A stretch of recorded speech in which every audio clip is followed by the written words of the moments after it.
Media کے حوالے سے یہ بات میں عرض کرتا ہوں کہ جس طرح سے ٹی وی پر میڈیا والوں نے فلم چلائی ہے، ایک عورت کو کوڑے لگتے ہوئے دکھایا گیا ہے اور اس پر پھر مختلف رنگا رنگ کے تبصرے لوگوں نے کیے ہیں. ہر شخص یہ سمجھتا ہے کہ بس مجھ سے بڑا کوئی نہیں، اور جس کا جی چاہتا ہے وہ تختہ مشق بناتا ہے اسلام کو اور اہل اسلام کو. اللہ تعالی سے بہرحال اس پر ہمارا شکوہ ہے. انما اشکو بثی وحزنی الی اللہ، ہمارا حزن ہمارا ملال سب اللہ سے ہے، ہم کسی اور کو تو کچھ نہیں کہہ سکتے. یہ ملک اسلامی ہے، اسلام کے نام پر حاصل کیا گیا، اور اس کے باوجود جو ہے اسلام ہی سب سے زیادہ غریب. جس طرح ایک غریب آدمی کا جس کا جو جی چاہے کہہ دیتا ہے. ہمارے حضرت والا یہ بات فرماتے ہیں کہ بعض اوقات آدمی اپنے کمزور پر بڑا غصہ دکھاتا ہے، کہتا ہے صاحب غصے میں پاگل ہو گئے. تو کسی نے کہا کہ غصہ جو ہے یہ ہمیشہ کمزور پہ کیوں آتا ہے؟ اگر اس سے کوئی تگڑا سامنے آ جائے تو کبھی غصہ نہیں آتا، پھر تو معافی مانگنا شروع کر دیتا، معاف کر دینا بھائی غلطی ہو گئی. لیکن اگر دیکھا کہ دب رہا ہے تو اس کو اور دباتے ہیں. تو یہی حال ہمارا بھی ہے. آج اسلام کو ہر آدمی دباتا ہے، لیکن یاد رکھو کہ اسلام کی فطرت میں قدرت نے لچک دی ہے، اتنا ہی یہ ابھرے گا جتنا کہ دباؤ گے. جو جتنا اس کو دبائے گا اسلام ابھرتا ہے. تو اس لیے چاہے لوگ جو کچھ بھی کہتے رہیں، ہم کسی کی حمایت یا مخالفت میں نہیں بول رہے، نہ ہمارا یہ مقصد ہے. لیکن ایک واقعے کو، ایسا واقعہ جو کہ مبہم ہے، جس کا سر اور پیر کا پتہ نہیں، ایک ایسا واقعہ کہ جس کے بارے میں یہ یقین نہیں کہ یہ ہوا بھی ہے کہ نہیں ہوا، اور کس نے کیا ہے، کس کے ساتھ ہوا ہے، اور ایک ایسا واقعہ کہ جو ویسے بھی فلمی طور پر یا ڈرامے کے طور پر کوئی فلما سکتا ہے، اس کو بنیاد بنا کر پورے ملک میں کھیجانی کیفیت پیدا کر دینا اور لوگوں کو ابھارنا دین اور اسلام کے خلاف. یقیناً وہ ڈائریکٹ اسلام کو تو برا نہیں کہہ سکتے، لیکن آسان صورت یہ ہے کہ اہل اسلام کو برا کہو، تاکہ جن کے ذریعے سے دین اور اسلام آتا ہے ان کے اوپر سے اعتماد ختم ہو جائے. اور جب اعتماد ختم ہو جائے گا تو دین بھی ختم ہو جائے گا. دین تو سارا اعتماد پر ہی ہے، اور جن کے ذریعے سے دین ہم سیکھتے ہیں اگر ان پر اعتماد نہیں رہا تو پھر دین پر کیسے چلیں گے؟ ممکن نہیں رہے. ایک بات تو یہ ہے میری آپ سے گزارش، اس قسم کی چیزیں جب سامنے آتی ہیں، اللہ کا شکر ہے کہ ہم تو یہ چیزیں نہیں دیکھتے، لیکن اخبارات کے ذریعے سے، لوگوں کے ذریعے سے پتہ چلتا ہے کہ کیا کچھ ہو رہا ہے. تو تکلیف اور دکھ تو بہرحال ہوتا ہے کہ ایک ایسا معاملہ. تو یہ ایک بات سمجھ لیجئے کہ کچھ سزائیں شریعت نے رکھی ہیں، ایسی سزائیں جنہیں حدود کہا جاتا ہے. اللہ رب العزت نے کچھ جرائم کی سزائیں متعین کی ہیں، مقرر کی ہیں، اور انہی سزاؤں کو حدود کہا جاتا ہے. یہ صرف 4 قسم کی ہیں. یعنی کوئی آدمی چوری کر لے تو اس پر سزا رکھی ہاتھ کاٹنے کی. اسی طرح سے اگر کوئی شخص تہمت لگائے کسی پاک دامن عورت پر تو اس کی سزا حد قذف جاری ہوتی ہے 80 کوڑے. ایسے ہی کوئی آدمی اگر شراب پی لے اور ثابت ہو جائے جرم تو اس پر بھی کوڑوں کی سزائیں رکھی ہیں. اور چوتھی سزا جو ہے وہ زنا کی ہے کہ مرد اور عورتوں میں سے کوئی بھی اگر زنا کا مرتکب ہو جاتا ہے تو ایسی صورت میں اگر وہ غیر شادی شدہ ہیں تو پھر اس صورت میں 100 کوڑے ہیں، لیکن اگر شادی شدہ ہیں تو پھر ان کی جو سزا رکھی شریعت نے وہ رجم اور سنسار کرنا ہے. خود نبی کریم صلی اللہ علیہ وسلم کے زمانے میں بھی ایسے واقعات رونما ہوئے. چنانچہ ایک واقعے میں ایک شخص جو کسی عورت کا ملازم تھا اس سے زنا سرزد ہو گیا. یقیناً جب ایک شخص جو ملازم ہے اور مال کا یقیناً اس کا حکم چلتا ہے تو دونوں کی رضامندی سے ہوا.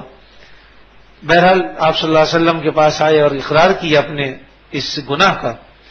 تو آپ صلی اللہ علیہ وسلم نے اس شخص پر چونکہ غیر شادی شدہ تھا وہ اس پر 100 کوڑے جاری فرمائے، اور جو عورت تھی مال کا وہ شادی شدہ تھی اس پر رجم کی سزا جاری فرمائی. تو آپ صلی اللہ علیہ وسلم کے زمانے میں بھی اس قسم کے واقعات ہوئے، لیکن آج اس دور میں لوگوں نے ایک ایسے واقعے کو جس کے سر پیر کا بھی پتہ نہیں ہے اس کو اچھالا. ہمیں نہیں پتا کہ واقعتاً یہ واقعہ پیش بھی آیا یا نہیں.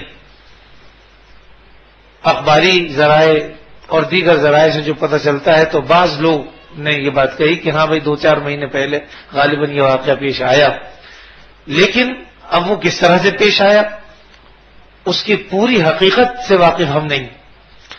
لیکن بعض اخبارات ہی کی روشنی سے یہ بات پتہ چلتی ہے کہ کوئی خاتون جو اپنے شوہر کو چھوڑ کر سسر کے ساتھ 3 سال سے رہ رہی تھی، انہی کے رشتہ داروں کو جب اس بات کا علم ہوا، پتہ چلا، تو انہوں نے ہی یہ عمل کیا کہ اس کو سزا بھی جاری کی، حتیٰ کہ اس کو پکڑنے والے بھی ان کے اپنے محرم رشتہ دار تھے، اور انہوں نے سزا جاری کی. یقیناً چونکہ وہ شادی شدہ تھی تو ہونا تو ہی چاہیے تھا کہ سنسار ہوتی، لیکن چونکہ کرنے والے اپنے طور پر کر رہے تھے اور کوئی مقتدر قوت تو تھی نہیں وہاں پر، اس لیے انہوں نے کوڑے بھی صرف 34 ہی لگائے.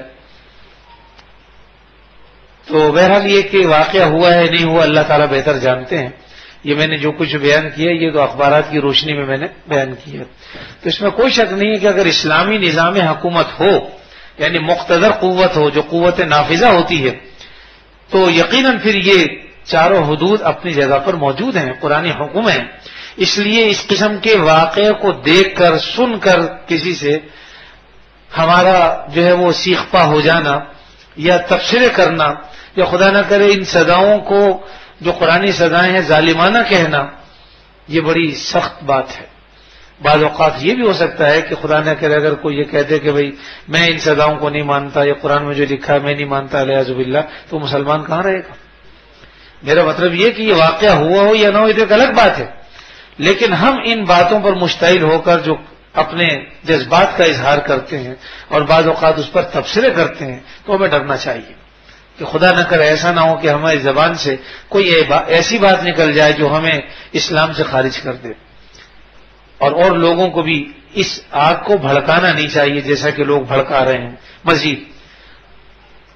اور جو بظاہر بعض جو لوگ معتدل ہیں ان سے جو بات پتہ چلی ہے وہ یہ ہے کہ حقیقت یہ ہے کہ سوات میں چونکہ امن معاہدہ ہوا ہے، اس سے پہلے جو خون اور غارت گری ہو رہی تھی آپ سب جانتے ہیں، شہروں کو تباہ کر کے رکھ دیا، اسکول تباہ ہو گئے، کالج تباہ ہو گئے، بازار تباہ ہو گئے، لوگوں کے گھر تباہ ہو گئے، نہ جانے کتنے لوگ بے گھر ہو گئے، اور کتنے بچے جو ہیں وہ ان کی جو ہے وہ لاشیں ماؤں کے ہاتھوں میں آئیں، اور کتنی جو ہے وہ مائیں ان کی گودیں اجڑ گئیں.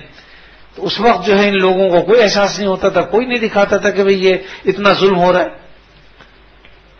لیکن ایک چیز کو اچھالا جا رہا ہے باقاعدہ صرف اسلام کے خلاف، اور تاکہ معاہدہ نہ ہو، بس معاہدہ ٹوٹ جائے. اور جب معاہدہ ٹوٹ جائے تو پھر اسی طرح سے قتل و غارت گری ہو، پھر چاہے عورتوں کی عزت اور عصمتیں لٹتی رہیں، پھر چاہے بچے قتل ہوتے رہیں، پھر چاہے لوگ بے گھر ہوتے رہیں، ان کو پھر کچھ نہیں. تو ہمیں سوچنا چاہیے کہ اصل میں اس وقت جن لوگوں کے کنٹرول میں میڈیا ہے تو عام طور پر کوئی دیندار لوگ تو ہوتے نہیں، عموماً ایسے ہی ہوتے ہیں. اور بلکہ اگر میں کہوں کہ بے دین لوگ ہوتے ہیں تو کوئی غلط نہیں ہوگا، اور وہ ہر ایسی بات کو اچھالتے ہیں کہ جس سے فتنہ و فساد پیدا ہو. ابھی چند دن پہلے غالباً مہینہ ہوا ہوگا، میرے پاس بھی اس قسم کا ایک فون آیا، اور اس میں دین کے ایک مسئلے کے متعلق انہوں نے بات کی، جو خاتون تھی. تو میں نے ان کو جب صحیح مسئلہ بتانے کی کوشش کی تو وہ ایک دم سیخ پا ہو گئے، اور تھی وہ کسی میڈیا سے تعلق رکھنے والی، اور کہا کہ ہم اس مسئلے کو آن لائن پہ جو ہے لائیں گے اور پھر جو ہے دیکھیں گے ایک پاکستان میں تم رہتے ہو یا ہم رہتے. تو یہ تو ان لوگوں کے معاملات ہیں. تو اللہ تعالیٰ معاف کرے، ان کا نقطہ نگاہی ہے. اس لیے یہ ہر اس بات کو جو ان کے مطلب کی ہوتی ہے اس کو اچھالتے ہیں. اور اب چونکہ امریکہ نے کہہ دیا $1.5 ارب جو ہے وہ امداد بھی دیں گے اور دیں گے بھی NGOs کو، تو وہ اس میں بڑھ چڑھ کر حصہ لے رہے ہیں. ہر وہ معاملہ جس سے ان کے لیے امداد کھل کر آئے. تو امریکہ بہادر تو خوش ہوگا اس بات سے کہ مسلمانوں میں تفریق پیدا ہو، خود مسلمان جو ہیں اپنے دین کے خلاف اٹھ کے کھڑے ہو جائیں. الیاذ باللہ میں نہیں سمجھتا، لیکن لوگ جو ہے ان کو غلط طریقے سے اکساتے ہیں، جس کی بنا پر اس قسم کے فساد اور فتنے پیدا ہونے کے خطرات سامنے آتے ہیں.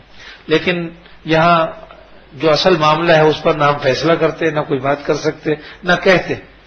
وہ کیا واقعہ ہوا بھی یہ نہیں ہوا ہمیں کچھ پتا نہیں، لیکن ہم تو صرف اتنی بات جانتے ہیں اور آپ لوگوں سے یہی کہنا چاہتے ہیں کہ اس قسم کے واقعات پر تبصرہ مت کیجیے. الحمدللہ ہمارا ایمان ہے کہ اللہ ہی نے ہمیں پیدا کیا ہے.